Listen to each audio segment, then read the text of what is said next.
When is Mumbai Gully finally releasing?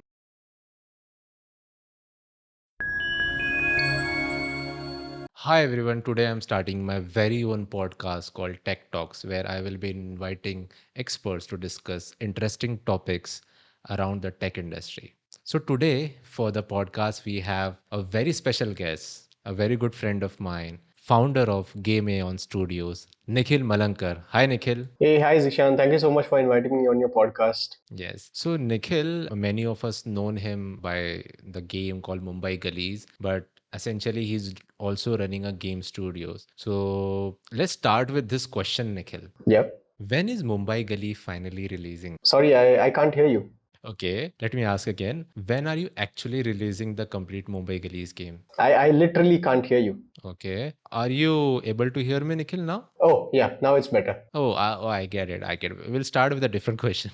So, we are just kidding, guys. We are just kidding. So, basically, Nikhil get this question a lot, but this time we want to understand the core career thing of Nikhil, which is, managing and running game studios. And we're gonna discuss what are the challenges that one face. So, Yep. Nikhil, let's start with the journey and the vision. So, what inspired you to start your own game studio in India, and what was the biggest surprise when you began? Yeah, so I think the biggest thing that inspired me to start my own studio was a lot of foolishness because I don't come from a business family background. Neither did I ever, have any kind of past experience in building games. So basically, like I learned everything by myself, and I've been a gamer all my life. I remember sitting on my dad's lap when we had just got a new computer at our place back in 1997. It had multiple applications on it, like there was Microsoft Word, Excel, and whatnot. But there was this one game called Doom, the 1993 version, and he showed me around the world of computers. Showed me like all these apps and all. But my fascination was towards this one game, Doom, which he showed, and then Yeah. that was my interest in playing games essentially. And then I started discovering there are multiple other games as well.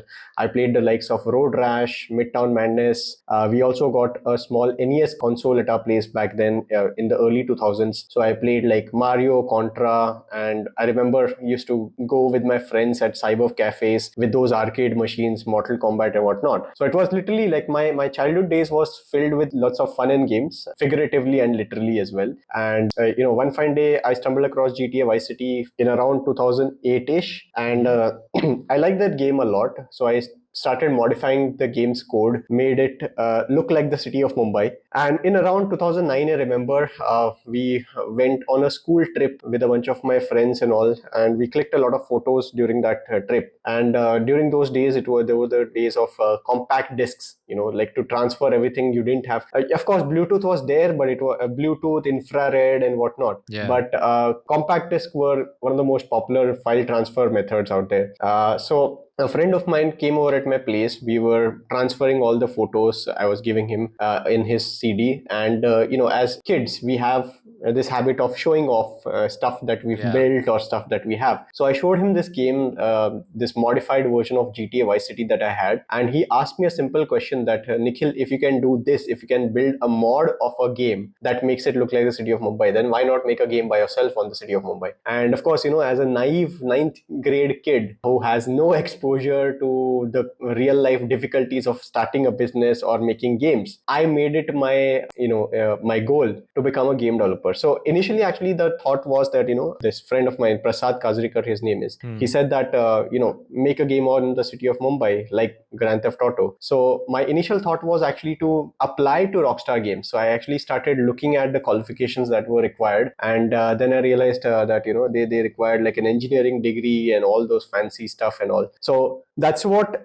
kind of paved my path, on the technical side of things. So I chose vocational subjects like physics, chemistry, maths, along with computer science as my vocational selection of Mhm. subjects. And then I enrolled myself into engineering. And by that time, it was like, I think it's going to take a little longer for me to get to Rockstar Games. So why not just start building by ourselves? So I gathered a bunch of my friends, and we started building games. And the biggest shocker was, how does one make money? So I remember in 2012 we assembled as a bunch of friends. We used to gather at my ancestral place. My grandfather had passed away, so my dad had turned the front side of the residence into his office, and then there was a backside which kind of served as our small office. So I remember we used to gather around every Saturday, brainstorming ideas. But long story short, it took us about 2 years to figure out how to make money through games, which was a biggest shocker. When is this happening? Just for viewers, like 2011? This is 2013.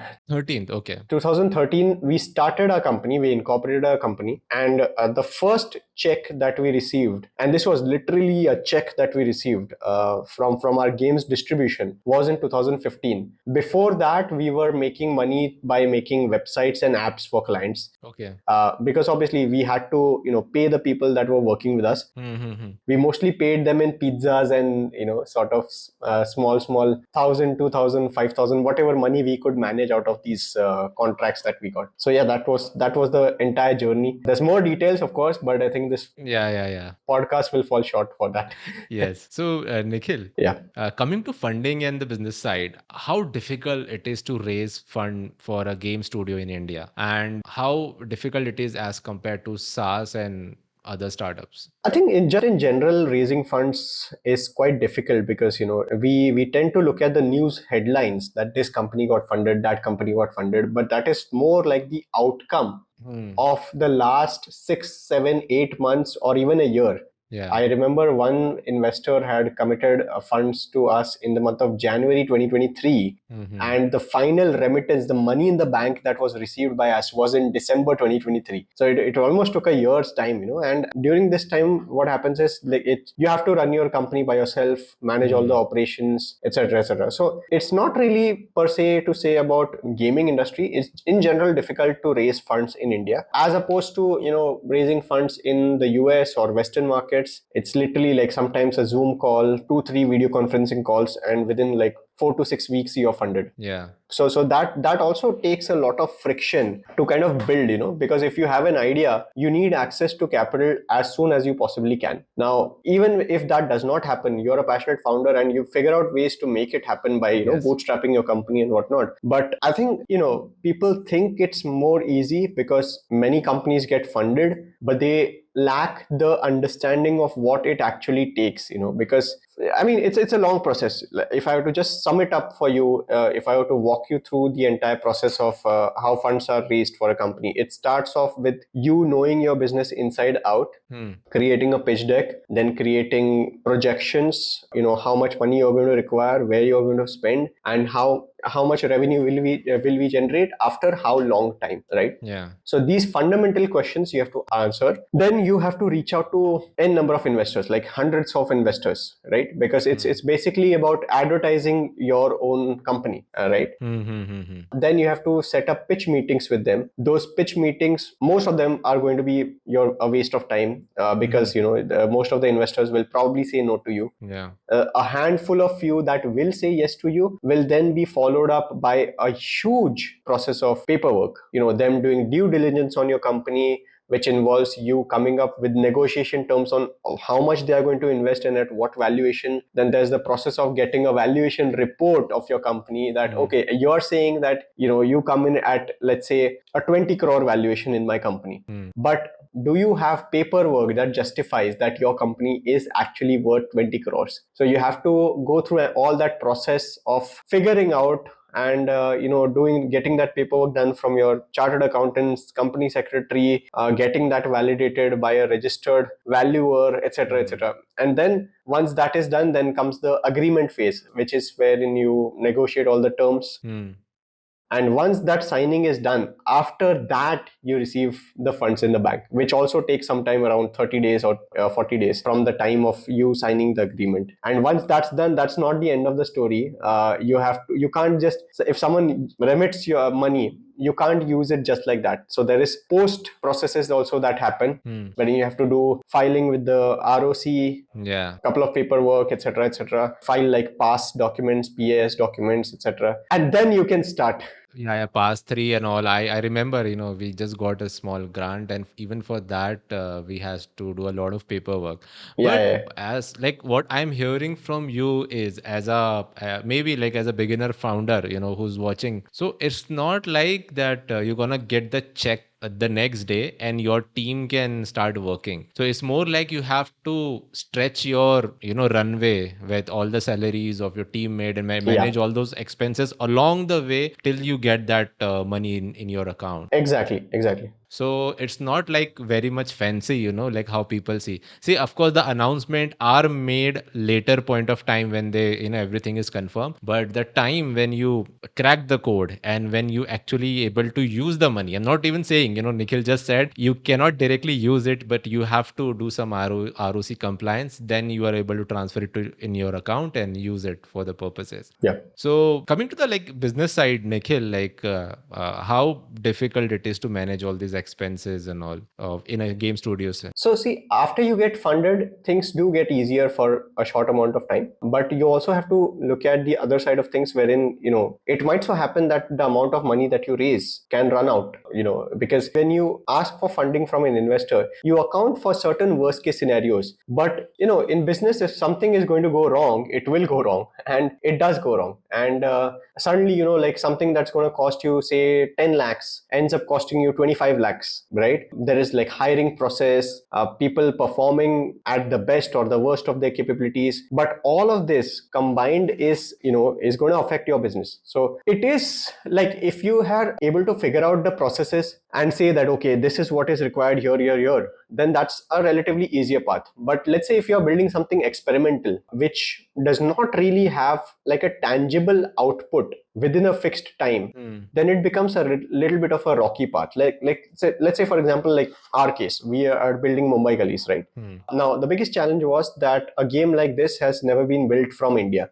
So number one, we had to figure out the entire pipeline and process. Now, while that happens, there is a lot of mistakes that happen, right? And essentially that happened because of lack of awareness, lack of, understanding of the entire pipeline. And also the fact that, the process of making a mobile game versus a PC game is different. And, this has actually, like, a lot of people think that, the investors are not informed about this. The investors are the ones who are informed about this from day one, that this is a risk capital that they are taking, like out of 10 startups, about 8 or 9 of them fail, right? And that is something that the investors are completely aware of. This is a capital that they are putting in, that they are in a way, ready to lose, for that matter, because that's just the nature of how startups work. Like, out of the 10 odd investments that an investor does, only one or two of them are going to give them outsized returns.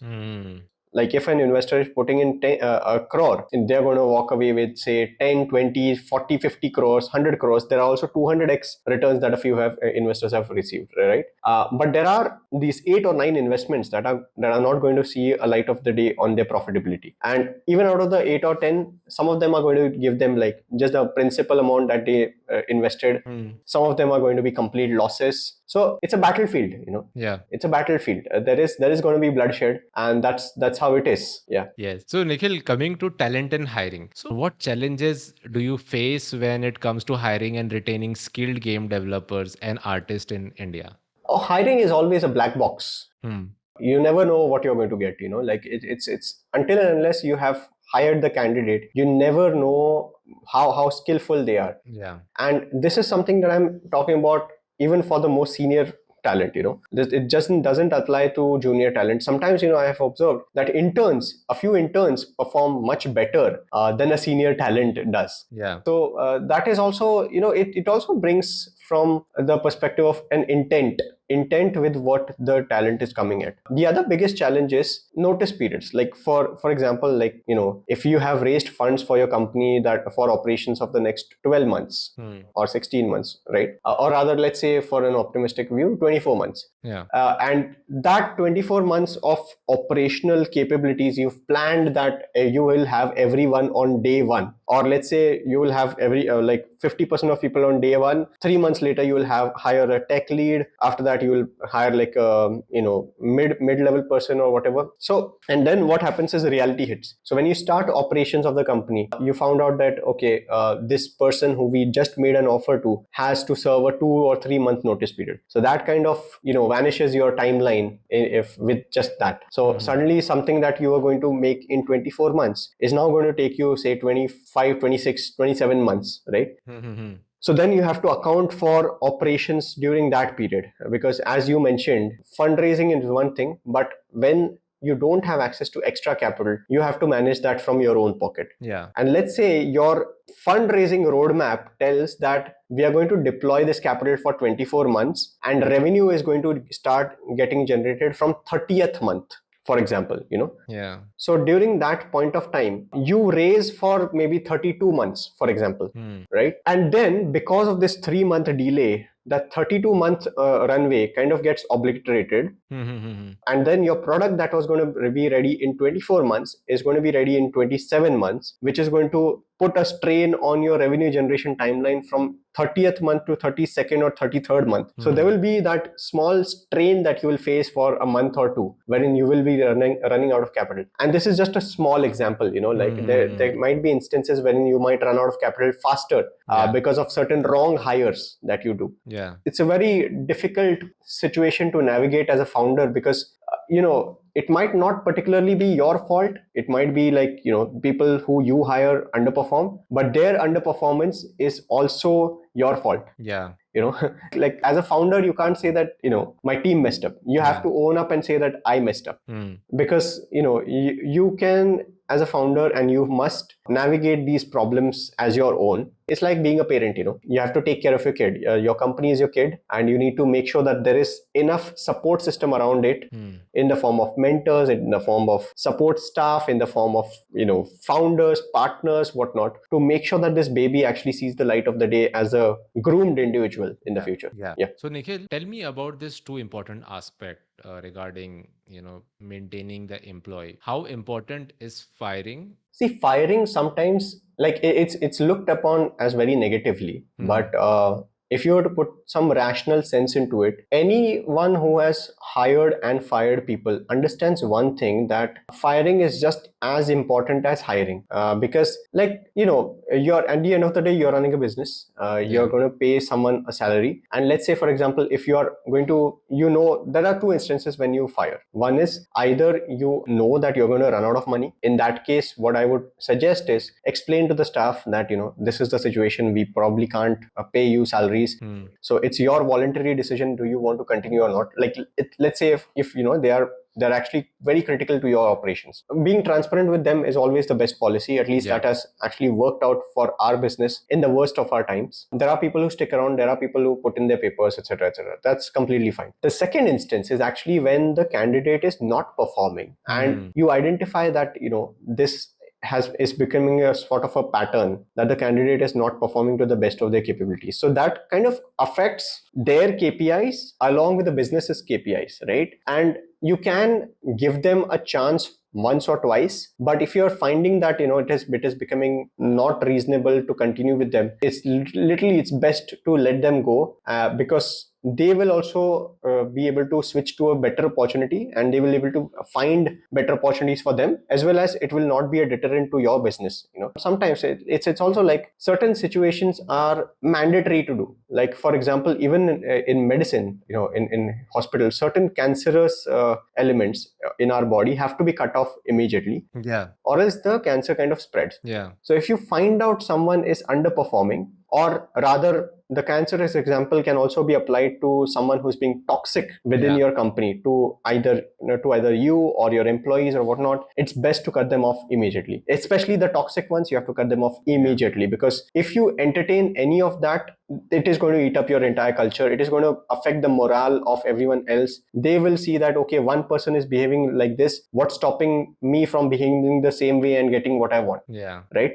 And business is kind of like from outside perspective, people think that it's all rosy, for the business. They have like unlimited cash and whatnot. But really, I mean, from pain of an entrepreneur or a founder is something only a fellow entrepreneur or founder can understand. It's Yes. unexplainable. That's very true, actually. If you see, there are a lot of, when you talk about the toxic employees and also toxic employee tend to spread the toxicity around the, different levels of the company, whether they are having a conversation or during the discussion in the lunch. Yeah, As a human being, you have a tendency to perpetuate your feelings and emotion regarding something and your belief system yeah, to the people you're talking. You want to enforce that belief system. So correct. it's really important to get rid of people who gonna mess up the mind of, or even demotivate other Yeah, important employees of your company. yeah. So coming back to another section, Nikhil, which is marketing and monetization. So Mhm. Indian gamers are plenty, but they don't spend much. How do you? There are two sides of this thing as well. The first part is Indian players playing games, right? Hmm. Definitely, a lot of people are playing games. Then it is to identify what platforms are they playing games on, right? Yeah. There are two major platforms, of course, mobile, three actually, mobile, PC, and console. If we were to look at largely India as a country, we are playing games that are mobile games, Yeah. right? And I think the monetization challenge has been solved over there for mobile games, when you just say that you acquire a set of users, you make sure that your retention loop is good, and your audience is retained inside your game. Over there, you can show them ads, in-app purchases. Even in-app purchases, people are a bit hesitant, but so the primary model is over here is ads. Yeah. Then comes the second category, which is your PC and console games, which is considered as the hardcore category, right? Yeah. Now, studios in the West have had an infinite edge over us because of the time frame that they were involved in building such quality games. We as a country are just evolving in this space. So the problem of monetization, to a certain extent, for PC and console games seems very difficult to be solved, primarily because the consumption pattern of people over here is that people would rather spend on lavish education or lavish marriages than to spend on an entertainment medium like. A good content or a good game. Yeah, good game. I mean, they would also, nowadays we see like penetration of Netflix and all as well, Hmm. Hmm. Hmm. but that is all considered as a casual medium of entertainment, Hmm. right? Like you will watch a movie for an hour, maybe binge watch TV series over the weekend or so, but games are always looked down upon as this utterly time pass medium, which I don't really understand. Like if you were to look at movies and TV series, that is also pretty much the same. Like if you're watching one episode of a TV show, you're going to end up binge watching 5 or 6 episodes the same day. And if it's like a 45-minute episode or Hmm. an hour long episode, 5 to 6 hours are gone down the drain, right? Whereas in Hmm. video games, it's kind of like the same equation. The only thing is that you are able to Yeah. establish a lot of social bond through video games as well, which is super duper important to address. When you're watching a TV series, you're Hmm. just sitting either alone or with your partner or a closed group, right? But with video games, you can actually connect with people. I remember my early days, I used to play games like RuneScape, which is an MMORPG game. And I used to play mad amount of hours, of course.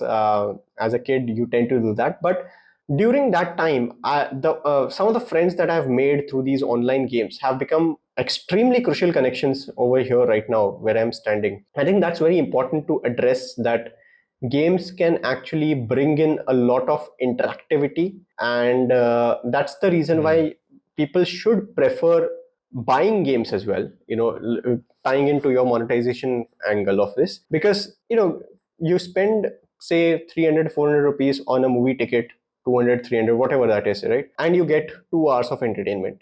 For a video game, it is unlimited entertainment. You can keep on playing that game over and over again in different ways, shape and form, introduce that same game to other people. And I think that also teaches you a lot of stuff. I've learned, or rather I've been intrigued more about history from Assassin's Creed than traditionally I was with like all these history books and all.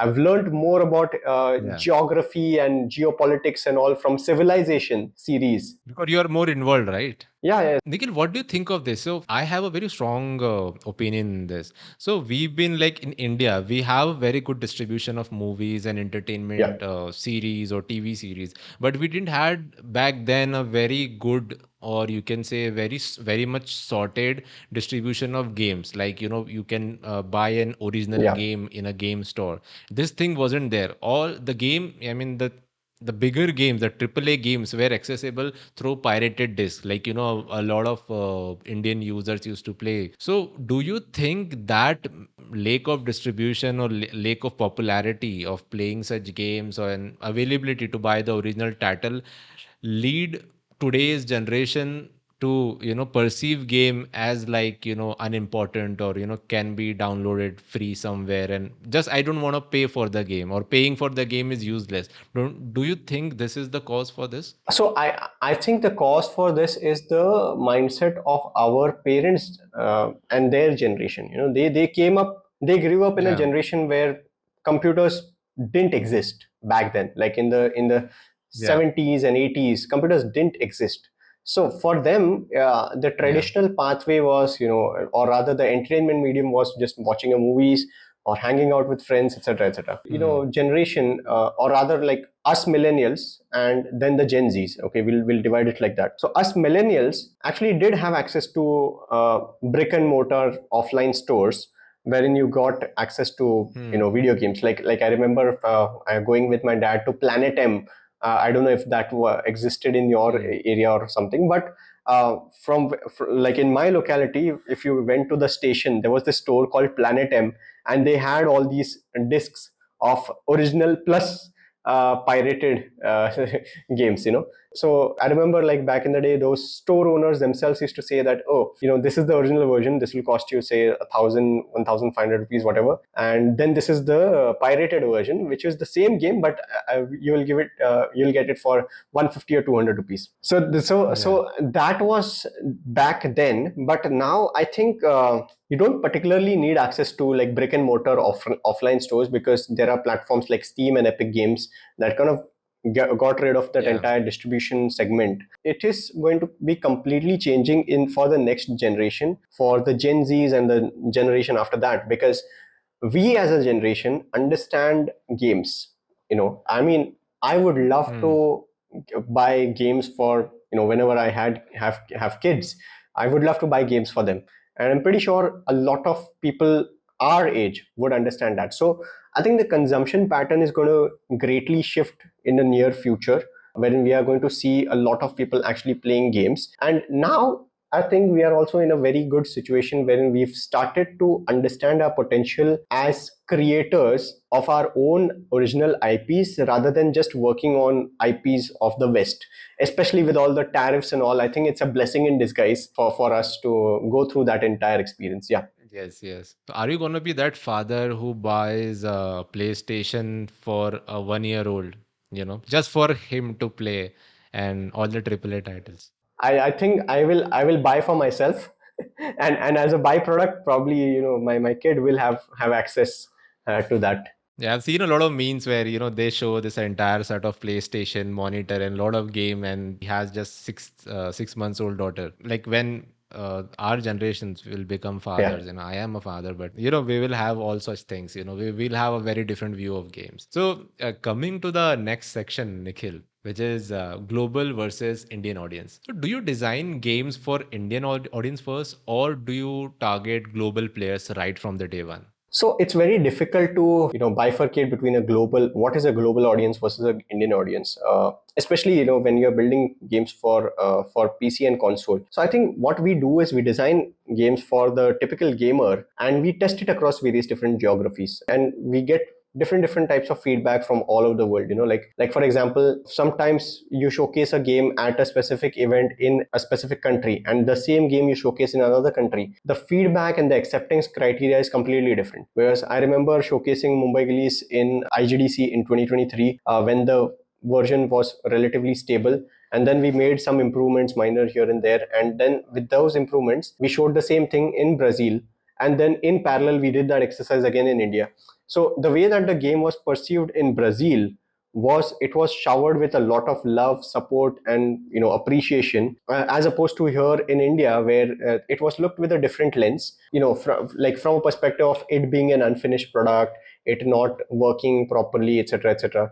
But when you're yeah, yeah, yeah. I mean, people are entitled to their opinion, but the way that I look at it is that I think the global market has more appetite for Indian content being made for the world, and I think primarily those are the people who are actually going to pay for your game, majorly. Hmm. Now that we've ventured into publishing, I speak to a lot of developers, and I speak to a lot of other publishers as well to learn from them. And what I've seen is, which is quite shocking, is that in most of the globally successful games, majority of sales, or rather the most minority of sales, come from India.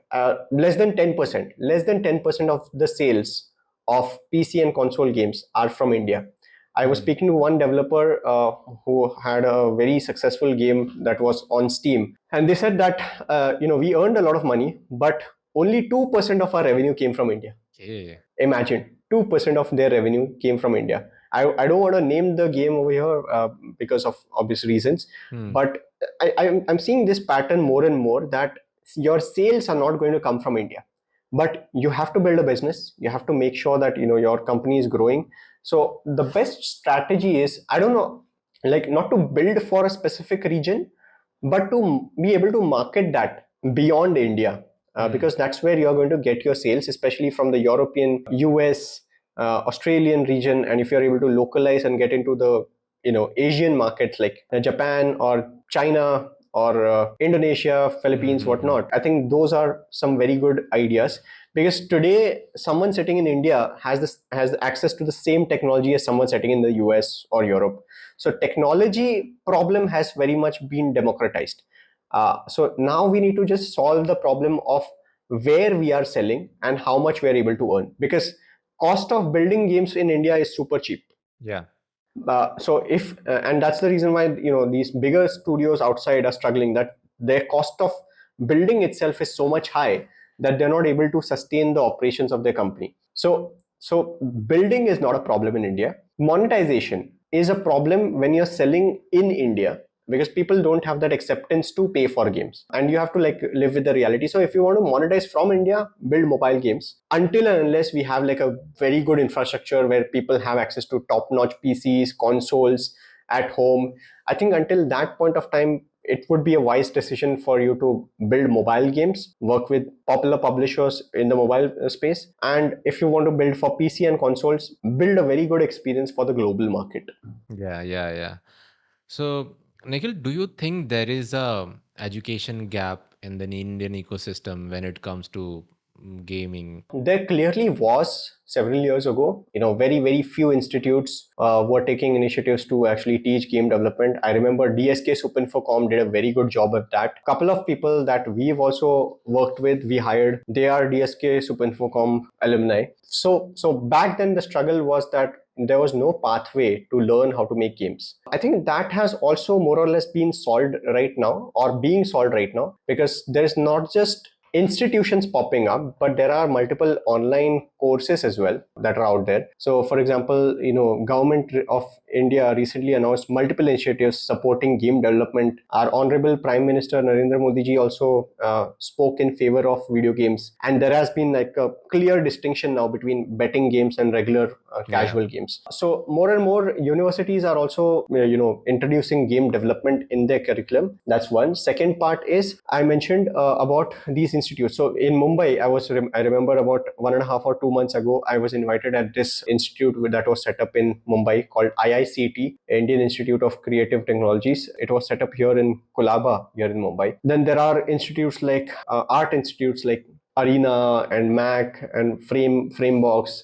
Hmm. Then there are game development colleges as well, like CMedu, Game Institute, IACG, and even colleges now have their own game clubs. So recently, I was in Bangalore, invited at this university called PES University, and they had an internal game development club.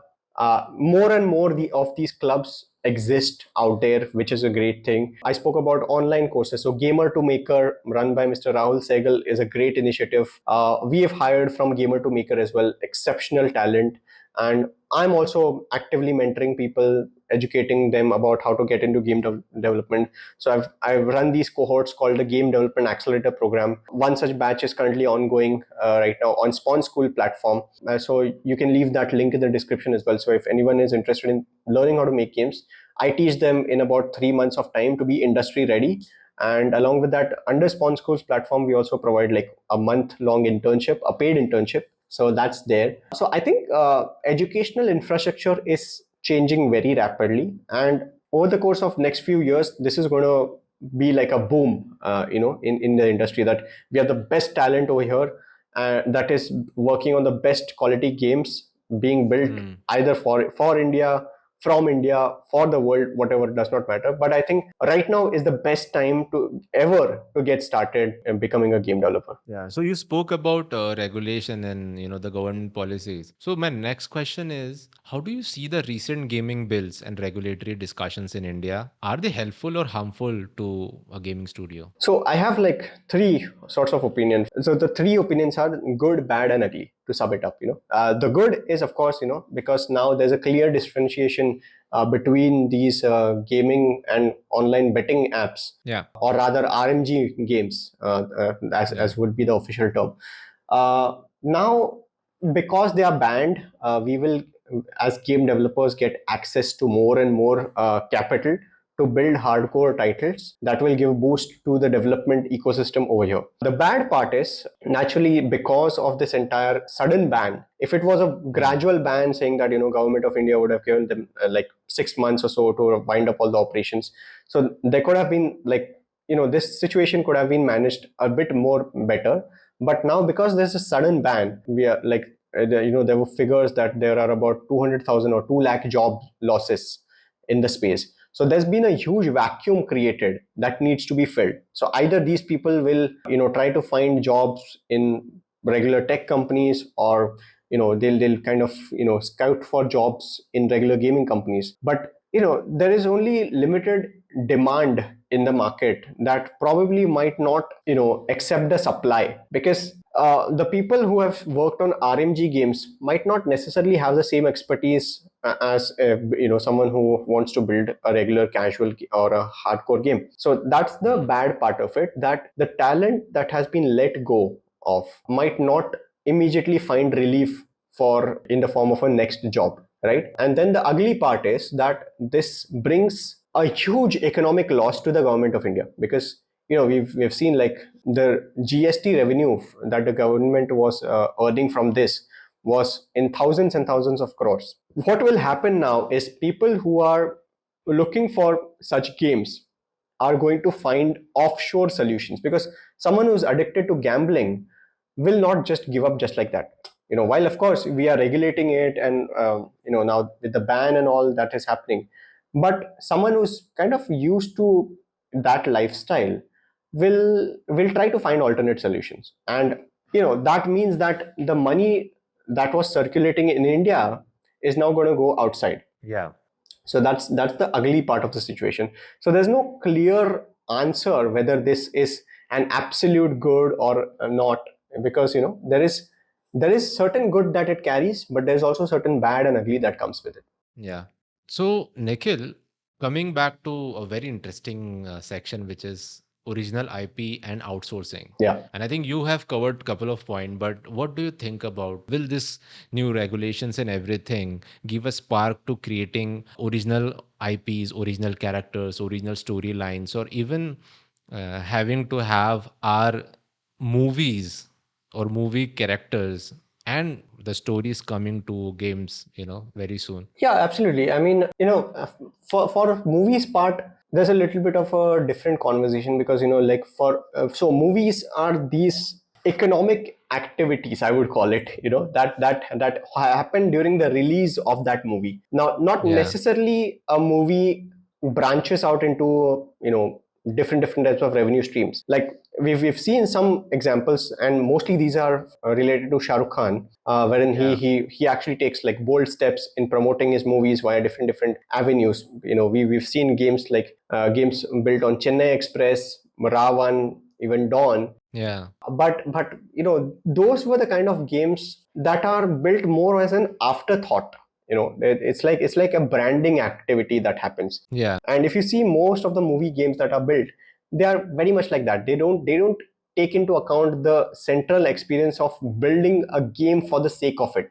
Like look at Hmm. Batman series. Like Batman as an IP has spun across Hmm. not just comics or movies or TV series. It has spun across into video games as well, and that video game is also top notch. Rocksteady has put in so much effort into building that game. So until and unless we kind of shift that mindset that games actually need time, effort, and money, these three things, almost on par with the production budget of movies. I think till Yeah. that point of time, it's a very difficult uphill battle. But I hope and I firmly believe that these regulations and the recent changes kind of change that, and more movie producers look at games not just as yet another branding activity, but as central pieces of content that can lengthen the longevity of their entire IP that they are building. I mean, someone who plays a video game would be more keen to go ahead and watch that movie as well, like what actually happened, right? Yeah. And this is actually happening abroad. Like, first the video game came and now they are making TV Yeah, series out of yeah, it and even movies out of it. yeah.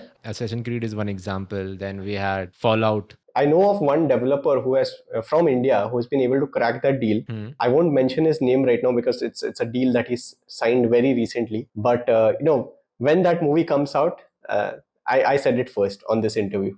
Okay.